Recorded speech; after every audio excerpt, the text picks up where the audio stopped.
Hari ini kita akan menjelajahi suatu topik yang mungkin sulit untuk dihadapi, tetapi sangat penting untuk dipahami, yaitu 7 tanda mungkin seseorang membencimu. Seringkali dalam dinamika hubungan antar manusia, kita mungkin tidak sepenuhnya menyadari ketidaksetujuan atau ketidakpuasan dari orang di sekitar kita. Melalui video ini, kita akan merinci tanda-tanda yang mungkin mencerminkan bahwa ada seseorang yang memiliki perasaan negatif terhadapmu.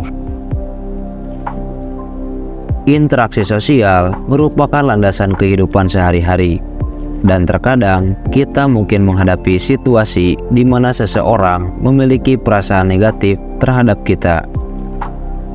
Apakah itu berasal dari perbedaan pandangan, kesalahpahaman, atau faktor-faktor lainnya? Penting bagi kita untuk mengenali tanda-tanda ini agar dapat mengatasi konflik dengan bijak dan membangun hubungan yang lebih baik. Siapkan minuman, duduk yang nyaman, dan mari kita mulai. Dinamika pertemanan yang berubah. Tanda pertama bahwa seseorang mungkin membencimu adalah perubahan dalam dinamika pertemanan atau hubungan kalian. Mungkin sebelumnya kalian memiliki kedekatan dan keakraban, namun tiba-tiba saja ada perubahan yang mencolok. Ini bisa tercermin dalam sikap dingin, jarangnya interaksi, atau bahkan perilaku menyimpang. Kadang-kadang seseorang yang merasa tidak puas atau bahkan membenci kita mungkin tidak mengungkapkan perasaannya secara langsung. Sebaliknya, mereka mungkin menunjukkan tanda-tanda ketidaksetujuan melalui perubahan sikap dan perilaku yang terasa menyakitkan. Mengidentifikasi perubahan ini dapat menjadi langkah awal untuk memahami konflik yang mungkin terjadi dan mencari solusi yang terbaik. Ketidaknyamanan dalam komunikasi. Tanda kedua yang perlu diperhatikan adalah ketidaknyamanan dalam komunikasi. Komunikasi yang buruk atau bahkan terputus sama sekali bisa menjadi indikasi bahwa seseorang mungkin membenci atau tidak menyukaimu. Mungkin mereka merasa sulit atau enggan berbicara denganmu, menjaga jarak fisik atau emosional, atau bahkan menghindari interaksi sebisa mungkin. Jika pertukaran kata-kata terasa tegang, penuh dengan ketegangan, atau justru disertai dengan sikap sinis, ini bisa menjadi tanda bahwa hubungan antara kalian berdua tidak berada pada tingkat yang sehat. Memahami bagaimana komunikasi berubah atau terganggu dapat memberikan wawasan lebih dalam tentang perasaan seseorang terhadapmu. Perubahan dalam ekspresi wajah dan bahasa tubuh. Selain itu, tanda ketiga yang perlu diperhatikan adalah perubahan dalam ekspresi wajah dan bahasa tubuh mereka. Tubuh dan wajah seringkali menjadi jendela ke dalam perasaan seseorang. Misalnya, ekspresi wajah yang dingin, tatapan mata yang menghindari, atau bahkan sikap tubuh yang tertutup dapat memberikan indikasi kuat bahwa seseorang mungkin membenci atau merasa tidak nyaman dengan keberadaanmu. Kita dapat memperhatikan perubahan ini dalam berbagai konteks, baik itu dalam pertemuan langsung atau melalui interaksi virtual. Pemahaman akan bahasa tubuh dan ekspresi wajah dapat membantu kita membaca perasaan orang lain secara lebih baik dan menangkap isyarat yang mungkin terlewatkan. Kritisisme yang berlebihan. Tanda berikutnya yang dapat mengisyaratkan bahwa seseorang membencimu adalah kritisisme yang berlebihan. Kritisisme itu sendiri bukanlah sesuatu yang selalu buruk. Namun, ketika menjadi terlalu intens atau seringkali bersifat negatif, itu bisa menjadi tanda bahwa ada ketidakpuasan yang mendalam. Mungkin saja seseorang secara terbuka atau tersirat mengkritik segala yang kamu lakukan, bahkan hal-hal kecil yang tidak signifikan. Kritisisme yang berlebihan bisa menjadi cara seseorang mengekspresikan ketidaksetujuan atau ketidakpuasan terhadapmu.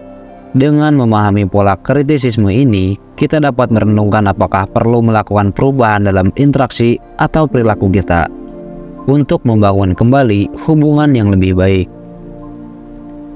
Tanda kelima yang perlu dicermati adalah isolasi atau penolakan sosial yang mungkin dialami. Seseorang yang membenci atau merasa tidak suka terhadapmu mungkin cenderung menjauh atau bahkan mengisolasi diri dari keberadaanmu.